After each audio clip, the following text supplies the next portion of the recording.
ஓம் சாந்தி. ஆசிரிய சகோதரிகளுக்காக பாப்தாதாவின் அவ்யக்த முரளியில் உள்ள மகா வாக்கியங்கள். அவ்யக்த வாணி தேதி 11/1/1983. உலகின் காட்சி பெட்டகத்தில் விசேஷ காட்சி பொருள் நீங்கள். அனைவரின் பார்வை பொறுப்பாளராக இருக்கும் சேவாதாரி என்று கூறினாலும் ஆசிரியர் என்று கூறினாலும் அவர் மேல்தான் இருக்கிறது. எப்பொழுதும் மேடையில் இருக்கிறீர்கள். எவ்வளவு பெரிய மேடை! மேலும் பார்ப்பவர்கள் எத்தனை பேர்! அனைவரும் பொறுப்பில் இருக்கும் ஆத்மாக்கள் உங்களிடமிருந்து பிராப்தியின் பாவனை வைக்கிறார்கள். எப்பொழுதும் இது நினைவில் இருக்கிறதா? சென்டரில் இருக்கிறீர்களா அல்லது மேடையில் இருக்கிறீர்களா? எப்பொழுதும் எல்லைக்கப்பாற்பட்ட மிகப்பெரிய மேடையில் அநேக ஆத்மாக்களின் நடுவே இருக்கிறீர்கள். எனவே வள்ளலின் குழந்தைகள் எப்பொழுதும் கொடுத்து கொண்டே இருங்கள்.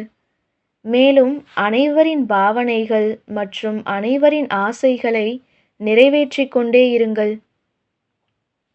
மகாதானி மற்றும் வரதானி ஆகுங்கள். இதுதான் உங்களுடைய சொரூபம்.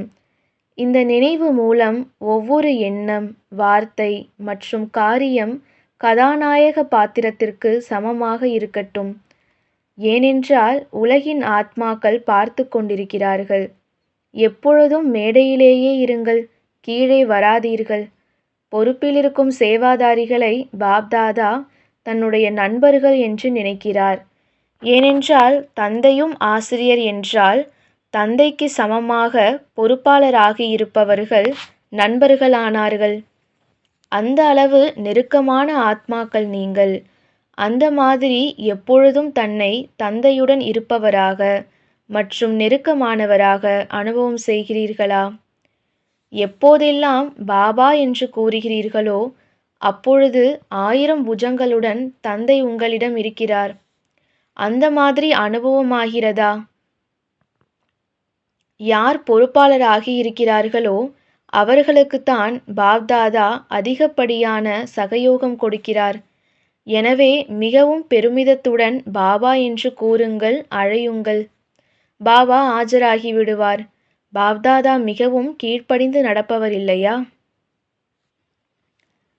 அவ்யக்த வாணி தேதி 15/1/1983.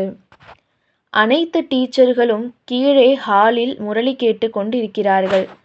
பாப்தாதாவுடன் பொறுப்பில் இருக்கும் சேவாதாரிகள் என்று கூறினாலும் சரி, பொறுப்பில் இருக்கும் ஆசிரியர் என்று கூறினாலும் சரி, இன்று உடன் இருப்பவர்களின் குரூப்பும் வந்திருக்கிறது தான் இல்லையா?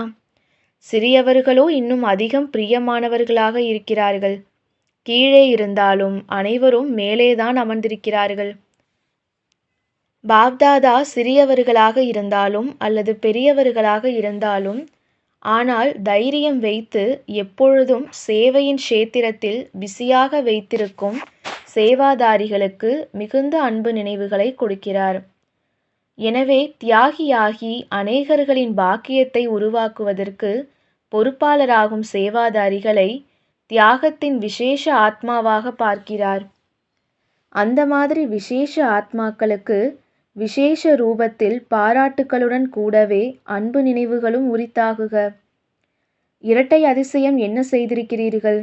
ஒன்று, தந்தையை தெரிந்து கொண்டதன் அதிசயம் செய்திருக்கிறீர்கள். தூர தேசம், மதத்தின் திரைச்சீலை, பழக்க வழக்கம், வாழ்க்கை நெறிமுறை, உணவு பழக்கம் என்ற திரைச்சீலைக்கு நடுவே இருந்து கொண்டும் தந்தையை தெரிந்து கொண்டீர்கள். எனவே இரட்டை அதிசயம் செய்திருக்கிறீர்கள். திரைச்சீலைக்குள்ளே மறைந்திருந்தீர்கள். சேவைக்காக இப்பொழுது ஜென்மம் எடுத்திருக்கிறீர்கள். சேவையின் காரணமாக நாலாபுறங்களிலும் பிரிந்து சென்று விட்டீர்கள். இல்லையென்றால் வெளிநாடுகளில் இந்த அளவு சேவை எப்படி நடக்கும்? சேவையின் காரணமாக தன்னுடைய கொஞ்ச காலத்திற்கு மட்டும் பெயரளவில் கணக்கு வழக்கை இணைத்திருக்கிறீர்கள். எனவே இரட்டை அதிசயம் செய்து காண்பிக்கக்கூடிய எப்பொழுதும் தந்தையின் அன்பின் தாகமுள்ள சாதக பறவைகளுக்கு எப்பொழுதும் உள்ளத்தில் என்னுடைய பாபா என்ற பாடலை பாடக்கூடிய தெரிந்து கொண்டேன் என்ற எண்ணத்திலேயே 12 மாதங்களும் இருக்கக்கூடிய அந்த மாதிரி தைரியம் வைத்து தந்தையின் உதவியாளர் ஆகக்கூடிய குழந்தைகளுக்கு அன்பு நினைவுகள் மற்றும் நமஸ்காரம். அவ்யக்தவாணி தேதி 13/4/1983. டீச்சர்கள் என்றால் சேவாதாரி, சேவாதாரி என்றால் தியாகமூர்த்தி மற்றும் தபஸ்யா மூர்த்தி. எங்கு தியாகம் தபஸ்யா இல்லையோ அங்கு வெற்றி இல்லை. தியாகம் மற்றும் தபஸ்யா இரண்டின் சகயோகத்தினால் சேவையில் எப்பொழுதும் வெற்றி கிடைக்கிறது. தபஸ்யா என்றாலே ஒரு தந்தையை தவிர வேறு யாரும் இல்லை. இதுதான் நிரந்தரமான தபஸ்யா. எனவே யார் வந்தாலும் உங்களை குமாரி என்று பார்க்கக்கூடாது, ஆனால் தபஸ்வி குமாரி என்று பார்க்க வேண்டும். எந்த இடத்தில் இருக்கிறீர்களோ அது தபஸ்யா குண்டமாக அனுபவமாக வேண்டும். நல்ல இடம், தூய்மையான இடம் என்பது சரிதான், ஆனால் தபஸ்யா குண்டமாக அனுபவமாக வேண்டும். தபஸ்யா குண்டத்தில் யாரெல்லாம் வருவாரோ அவரே தபஸ்வி ஆகிவிடுவார். எனவே தபஸ்யாவின் நடைமுறை சொரூபத்தில் செல்லுங்கள். அப்பொழுதுதான் வெற்றி முழக்கம் ஏற்படும். தபஸ்யாவின் எதிரில் அனைவரும் தலை வணங்குவார்கள். பீக்குவின் எதிரில் மகிமை செய்வார்கள். மேலும் தபஸ்வி குமார் குமாரிகளுக்கு எதிரில் தலை வணங்குவார்கள். தபஸ்யா குண்டமாக ஆக்குங்கள். பிறகு எத்தனை விட்டில் பூச்சிகள் அவர்களாகவே வருகிறார்கள் என்று பாருங்கள். தபஸ்யாவும் ஜோதி, ஜோதி மேல் விட்டில் பூச்சிகள் அவர்களாகவே வருகிறார்கள். சேவாதாரி ஆவதற்கான பாக்கியம் உருவாகிவிட்டது. இப்பொழுது தபஸ்வி குமாரி ஆவதற்கான எண்ணெய் பெறுங்கள். எப்பொழுதும் சாந்தியின் தானம் செய்யும் மகாதானி ஆத்மா ஆகுங்கள். தற்சமயம் மனசேவையின் மேல் பாப்தாதா விசேஷ கவனம் கொண்டு வருகிறார். வாய்மொழி சேவை மூலம் இத்தனை சக்திசாலியான ஆத்மாக்கள் பிரத்யக்ஷமாவார்கள்.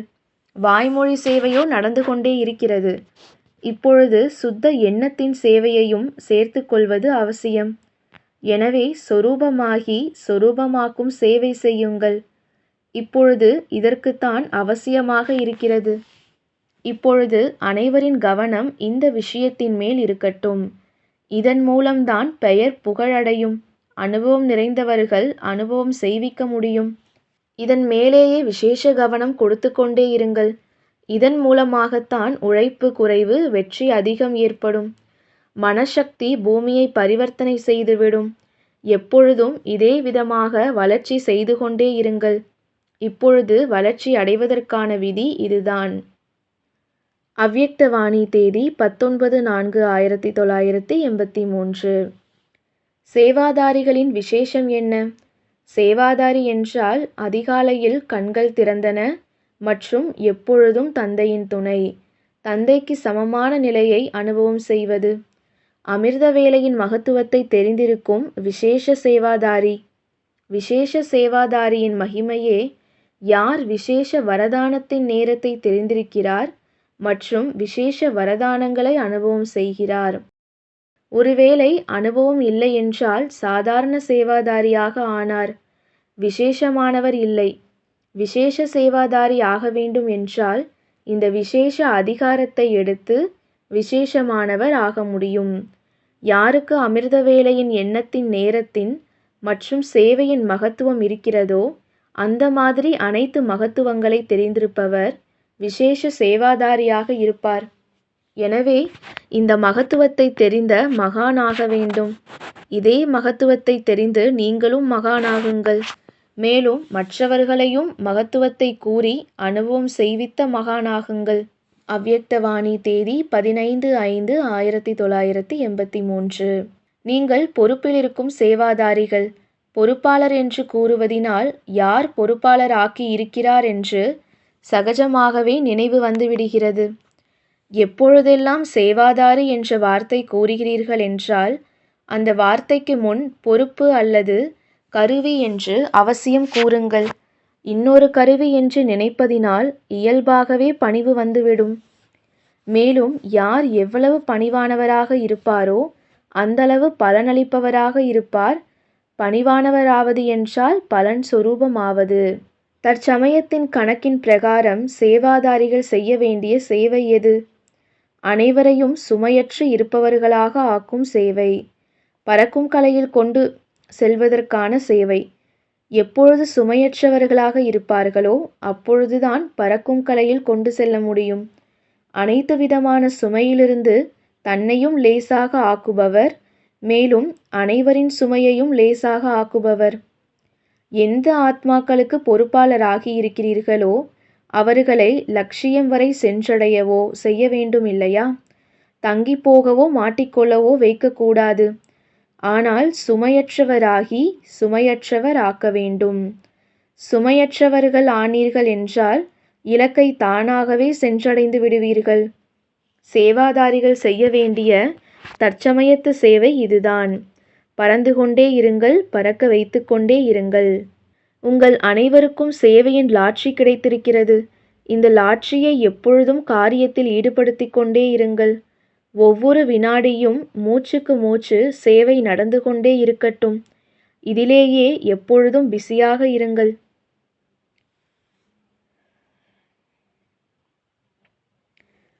அவ்யக்தவாணி தேதி 17/5/1983.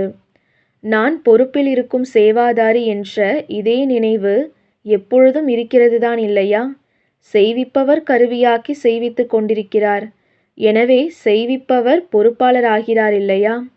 கருவியாக ஆகுபவர்கள் எப்பொழுதும் சுமையற்று இருப்பவர்கள். டைரக்ஷன் கிடைத்தது, காரியம் செய்தார், மேலும் எப்பொழுதும் சுமையற்று இருக்கிறார். அந்த மாதிரி இருக்கிறீர்களா?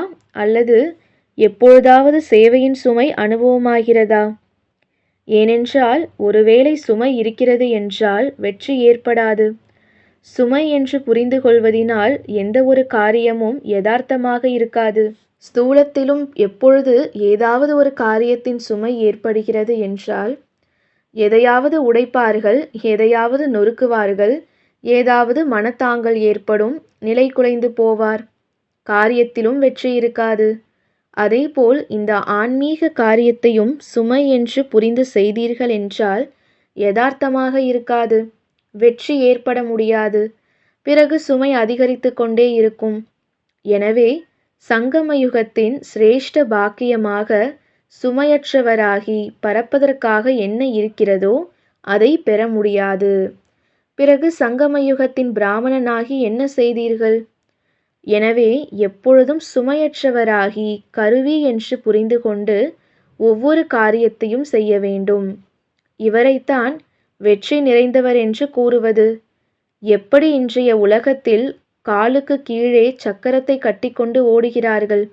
அவர்கள் எவ்வளவு லேசாக சுமையற்றவராக இருக்கிறார்கள்.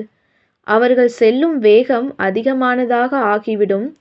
எனவே எப்பொழுது தந்தை நடத்தி கொண்டிருக்கிறார் என்றால் ஸ்ரீமத் என்ற சக்கரங்கள் மாட்டப்பட்டு விட்டதில்லையா? ஸ்ரீமத் என்ற சக்கரங்கள் மாட்டப்படுவதினால் இயல்பாகவே முயற்சி செய்வதின் வேகம் அதிகமாகிவிடும். எப்பொழுதும் அந்த மாதிரி சேவாதாரியாகி நடந்து கொள்ளுங்கள். சிறிதளவும் சுமையை உணராதீர்கள். செய்விப்பவர் எப்பொழுது தன் தந்தை என்றால் சுமை ஏன் இருக்கிறது? இதே நினைவின் மூலம் எப்பொழுதும் பறக்கும் கலையில் சென்று கொண்டே இருங்கள். எப்பொழுதும் பறந்து கொண்டே இருங்கள். அவ்வளவுதான். இவரைத்தான் நம்பர் 1 தகுதியான சேவாதாரி என்று கூறுவது. எப்பொழுதும் பாபா பாபா பாபா, அவ்வளவுதான். ஒவ்வொரு வினாடியும் இந்த இடைவிடாத இசை ஒலித்து கொண்டே இருக்கட்டும். பாபா மற்றும் நான், அவ்வளவுதான். இந்த மாதிரி எப்பொழுதும் மூழ்கி இருந்தீர்கள் என்றால் 3ஆமவர் இடையில் வர முடியாது.